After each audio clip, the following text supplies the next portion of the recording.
Salve, iniciados e amigos das artes ancestrais.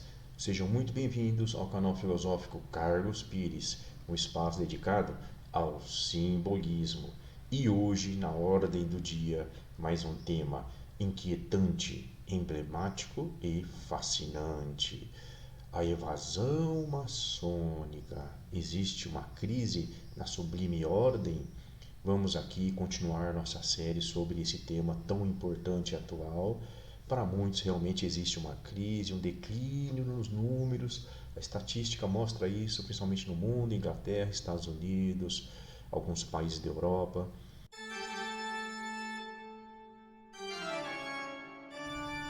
E hoje focaremos o nosso feixe na questão da filantropia.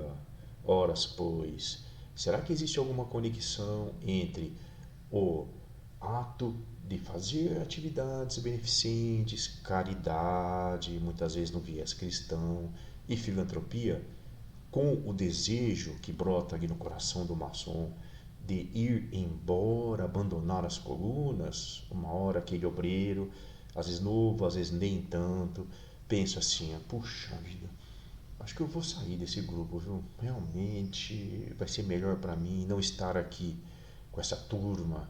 Isso em função de alguma questão, situação filantrópica ali. Será que isso realmente ocorre? Isso é relevante? Talvez não tanto no Brasil, mas em outros países sim. Vamos então desmistificar, revelar mais esse mistério, mais essa situação que é importantíssima para todos. Mas antes disso, peço a você que não deixe de se inscrever aqui em nosso canal, também compartilhe esse conteúdo com outros iniciados ou amigos das antigas artes e também já dê um like no vídeo, senão depois você vai esquecer. Muito obrigado!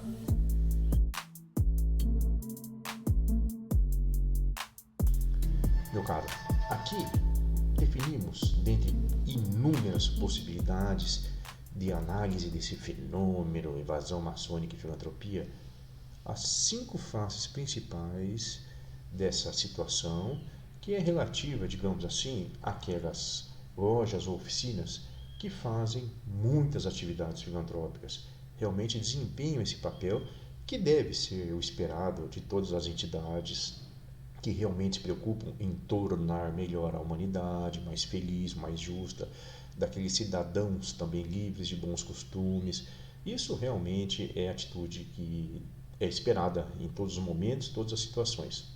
E existe também algumas condições ali, algumas experiências que dizem respeito àquelas lojas ou oficinas que não fazem atividades, digamos, filantrópicas.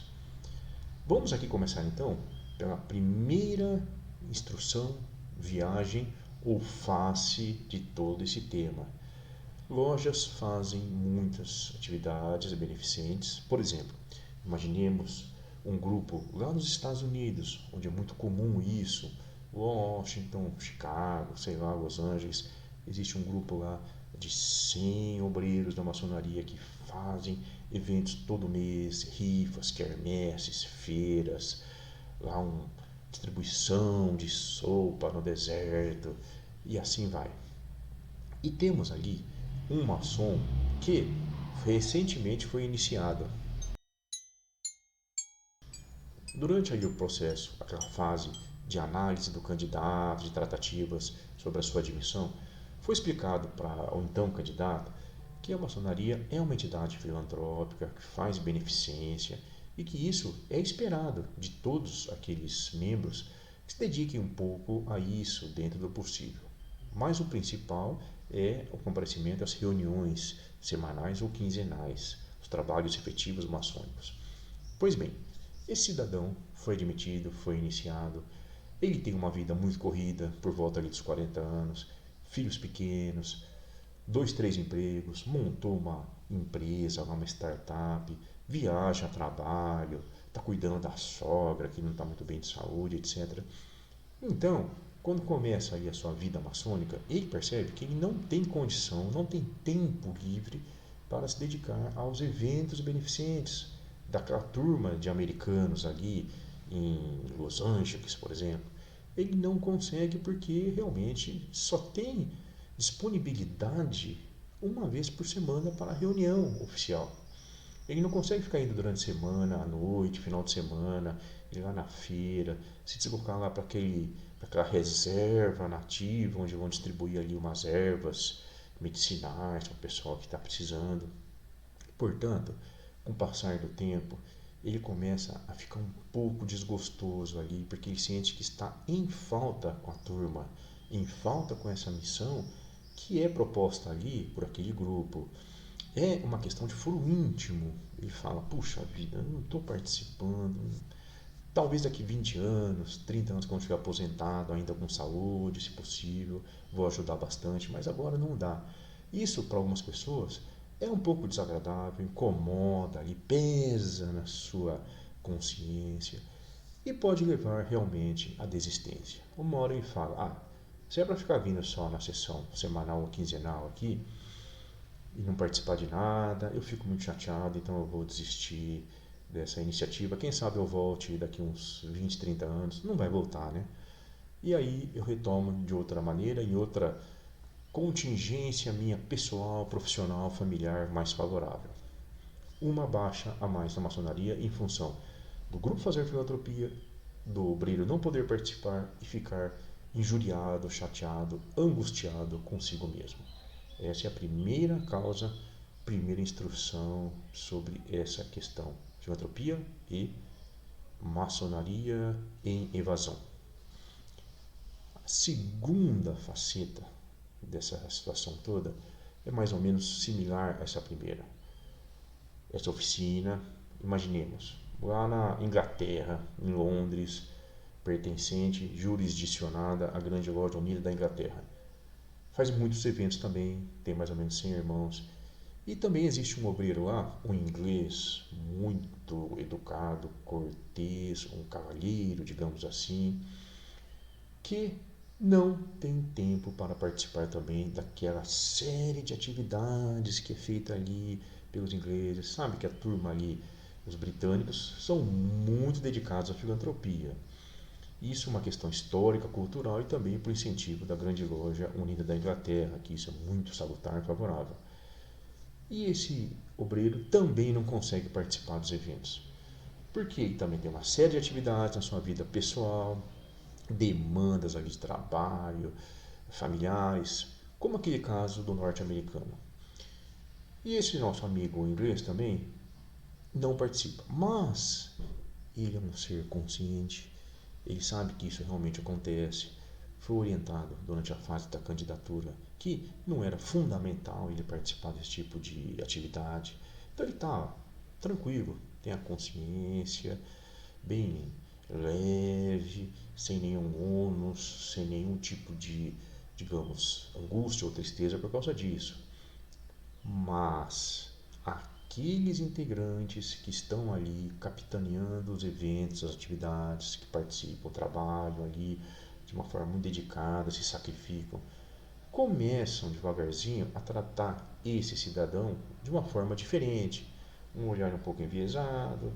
Ali no social, na estética do dia a dia, tudo bem, tranquilo, tal, né? Aquele oba-oba. Mas o nosso amigo que não participa percebe que está um pouco diferente a coisa. O pessoal ali está se agregando mais, está se unindo, olha para ele de uma forma ali um pouco, não seria um deboche, mas de uma forma realmente segregando ali a turma, digamos, naquele grupo que faz e no grupo que não faz. Surge aquele conceito muito utilizado hoje em dia, até meio clichê, né, do pertencimento. Então, esse cidadão que não tem tempo também para se integrar a essa, digamos, panela que organiza os eventos. Aliás, comentei sobre panela aqui no vídeo número 1 dessa série. É um tema deveras inquietante também. Portanto, ele se sente um pouco ali fora do esquadro do compasso, bem na periferia desse grupo. Às vezes eles fazem alguma coisa ali, um chá da tarde britânico, não chamam ele fala assim: poxa, essa turma tá meio lá, eu tô meio cá, né? Então eu tô meio fora.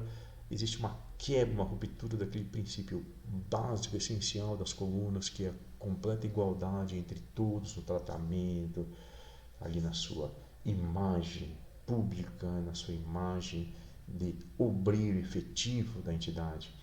Isso começa a causar um certo desgosto nele. Ele está meio excluído já por causa disso, apesar de oficialmente não existir, hein? Reforçando. E uma hora vai sair também da ordem. Adiós. Deixa a turma lá e eu fico também fora, fazendo alguma atividade quando der, no meu ritmo.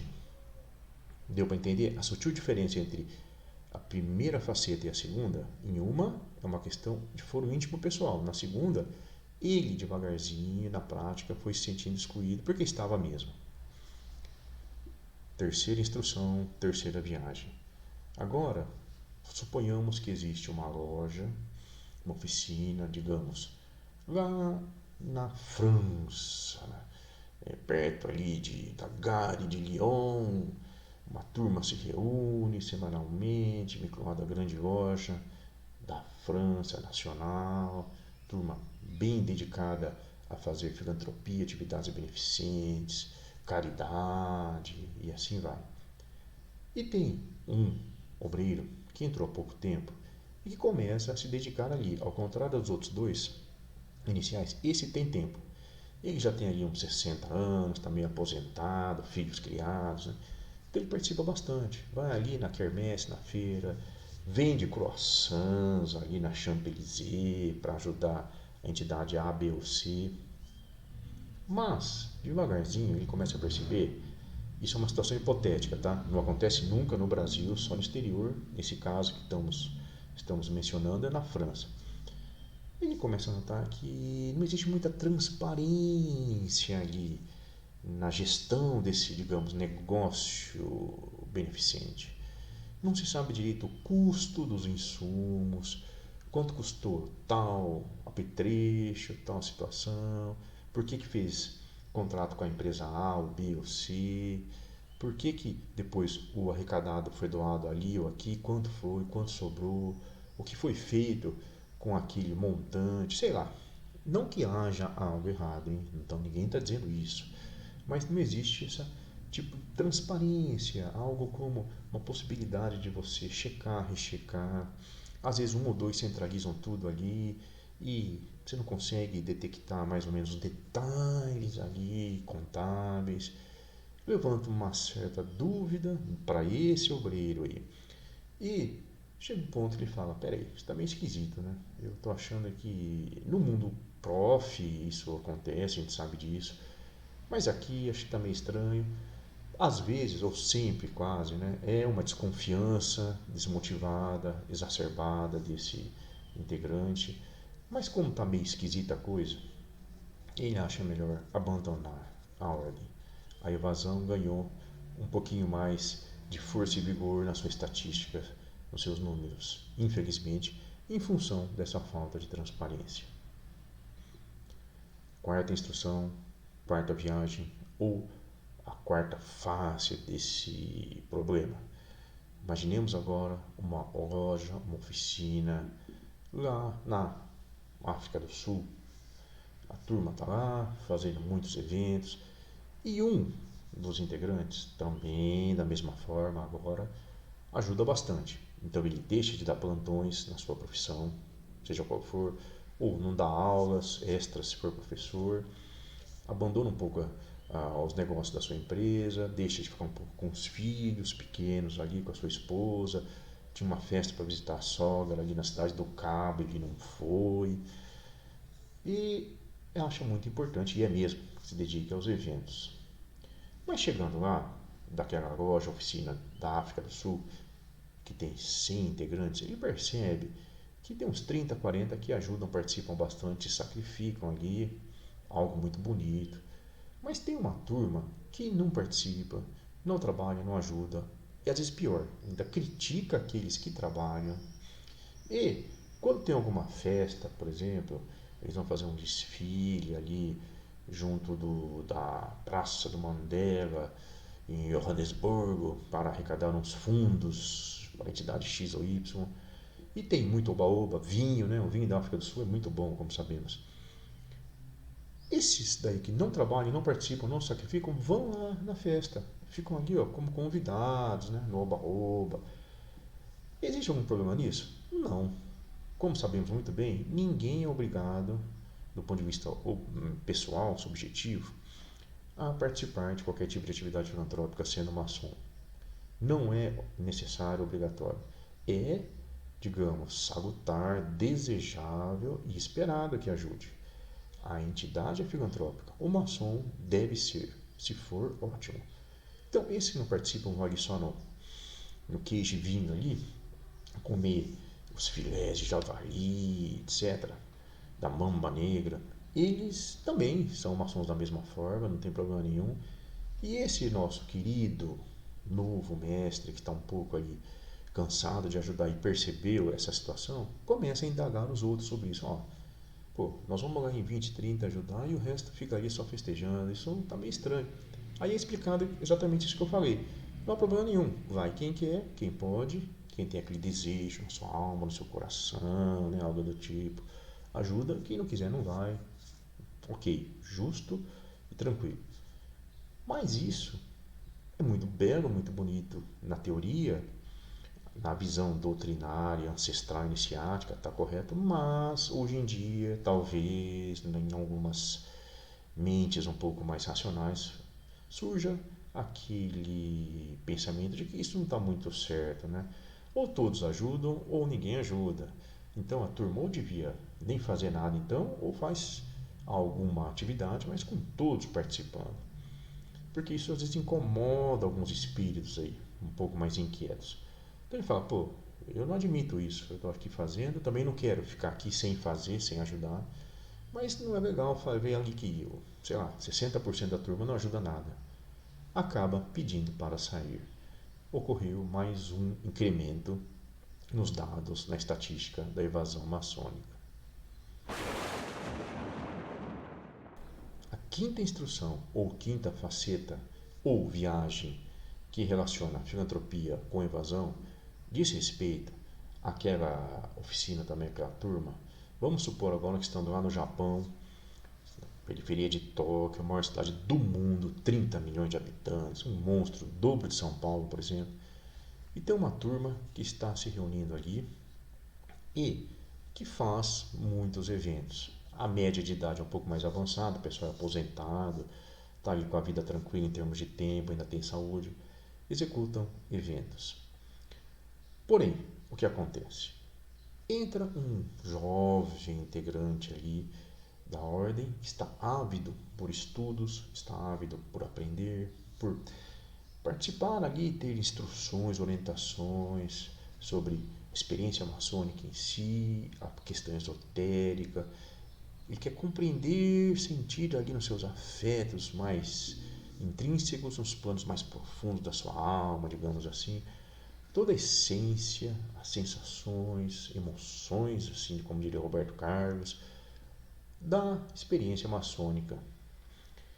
Porém, ele chega ali e percebe que a entidade na qual ele ingressou faz muitos eventos, muita filantropia, caridade, quermesses, etc. Festa do peixe japonês, do sushi. Olha, ótimo, maravilha, ajuda muita gente. Apesar de que o Japão é um país que tem ali um PIB elevadíssimo, uma renda alta, enfim, mas sempre tem aquele que precisa, né? E esse cidadão que entrou há pouco tempo percebe, peraí, entrei nessa entidade pensando em me aprimorar nos conhecimentos, realmente ter ciência, adquirir os saberes, as vivências do que é ser maçom. Se eu quisesse entrar num grupo que faz muita atividade filantrópica, talvez tivesse optado por um clube de serviço, uma ONG, organização social aí, tem tantas, né? Uma fundação ali de alguma um grande big tech norte-americano, por exemplo, ou ali na associação da Madre Teresa. Tem muitas opções que realmente, efetivamente, se dedicam só a isso, só atividade beneficente e fazem de uma forma muito melhor, mais organizada, muito mais bem estruturada, com rendimentos e produtividade maior do que a ordem maçônica, geralmente, na média. Então ele fala assim, poxa, mas cadê os estudos, instruções? Quando tem, é uma coisa rápida, fast, que o pessoal faz ali por obrigação protocolar do regulamento, faz isso, faz aquilo, sessão magna disso, daquilo, etc. Enfim, ele começa a achar que o negócio está um pouco, a balança está um pouco descompensada para o lado dessa parte filantrópica e menos na parte de ensinamentos, instruções, etc. Para muitos isso é bom, porque hoje em dia, por exemplo, é percebido isso aí nitidamente que na média as pessoas tendem a se apegar, a se afeiçoar mais a esse tipo de atividade, esse tipo de atitudes, né? Vamos fazer alguma coisa para ajudar, pôr a mão na massa, não vamos ficar aqui parados só teorizando sobre conceitos, mistérios antigos. Mas existe ainda um pessoal que realmente aprecia as artes ancestrais, conceitos iniciáticos, gnose, alquimia, o que é isso, como estudo, né? Na prática a gente sabe que não existe mais toda essa magia, ou sei lá, que tinha antigamente, o que se era propagado as entidades. Hoje não, hoje ficou só questão realmente histórica, cultural, um pouquinho acadêmica em alguns casos, de estudar esses conceitos aí do passado. Mas a pessoa gostando disso entrou lá pensando nisso. Foi assim orientado durante a fase de sindicância, de candidatura, você vai ter que estudar ali, aprender. Chega ali, é só oba-oba com festa, com evento, com a feira. Vamos lá fazer o yakisoba para ajudar as vítimas da seca em Hokkaido e assim vai.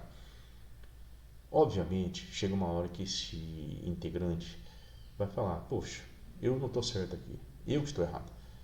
Então eu vou procurar algum outro caminho, vou abandonar aqui essa ordem maçônica porque está mais para entidade beneficente, nesse caso específico lá do Japão. Então essas 5 faces são aquelas relativas às oficinas ou grupos da maçonaria celulares que fazem muita atividade e que por isso, em alguns casos, pode ocasionar a evasão de um ou outro obreiro. E temos um caso relativo àquela oficina, vamos supor, lá no México, né? Em Cancún, você tem ali uma oficina funcionando, muitos mexicanos, obviamente, e essa turma, por uma série de questões ali, talvez a faixa etária um pouquinho mais jovem, ali a maioria dos integrantes, trabalhando, correndo, muitos filhos em casa, etc. País ainda pujante em crescimento. A turma não consegue fazer nenhum evento filantrópico. Não acontece nada, pessoal. Cidade do México também monstruosa, ou seja, Cancún também que tem muito turismo, né? Uma oficina ali não consegue realizar, infelizmente, nem uma rifa, nem um jantar ali para ajudar uma entidade. E entra um integrante, um obreiro humilde, chega ali, batalhador, trabalhador, bem dedicado, pensando que ao ingressar na maçonaria, mexicana no caso, ele ia realizar muitas atividades beneficentes, filantrópicas. Ele ia se dedicar bastante ali a esse tipo de louvável e desejável ação humana. Puxa, eu vou lá fazer porque eu me sinto agora com 50 anos, que devo ajudar o próximo. Às vezes é uma pessoa que não é muito religiosa, né? Apesar de ir em várias igrejas ao mesmo tempo, católica, evangélica, centro disso, daquilo, terreiro. Vai lá na procissão do dia dos M, né? Que tem no México, perto de 31 de outubro. Mas ele acha que tem alguma lacuna no seu ser, então ele quer preencher isso através da sua experiência maçônica e ajudar as pessoas. E entrou na loja lá, como eu falei, supostamente, né, hipoteticamente, em Cancún, né, e não tem nada. Ele fala, poxa, realmente não faz nada aqui. Mas, como a gente sabe muito bem, uma loja que faz muita filantropia e uma loja que não faz filantropia, ambas são maçônicas da mesma forma. Não há nenhuma diferença, porque na essência isso não pesa como muitos pensam que pesa, que representa realmente algo necessário, uma coluna basilar. É fundamental que a entidade assim seja, filantrópica ou beneficente. Lato sensu. As grandes organizações maçônicas têm isso em todos os seus estatutos, como bem sabemos, as pequenas oficinas também. Mas por uma série de contingências do momento, um grupo não faz, não há problema algum, maçom do mesmo jeito. Só que nesse caso, o obreiro se sente um pouco frustrado, um pouco injuriado, angustiado, exatamente agora o oposto das outras situações, pela falta de eventos. Nesse caso específico, que aqui nós citamos, também do exterior, lá do México, o obreiro vai sair do grupo. Aí vai se desligar desse grupo, talvez se filie a outro maçônico, provavelmente não, provavelmente ele vai engrossar as fileiras de outra entidade, de outro clube ou associação que realmente faz de uma forma mais efetiva e concreta beneficência. Obrigado por assistir o nosso vídeo até aqui. Se você se esqueceu, peço que se inscreva agora no nosso canal, também divulgue esse conteúdo para mais iniciados que fazem a beneficência ou não, e também dê aquele like nesse trabalho. Muito obrigado, grande abraço.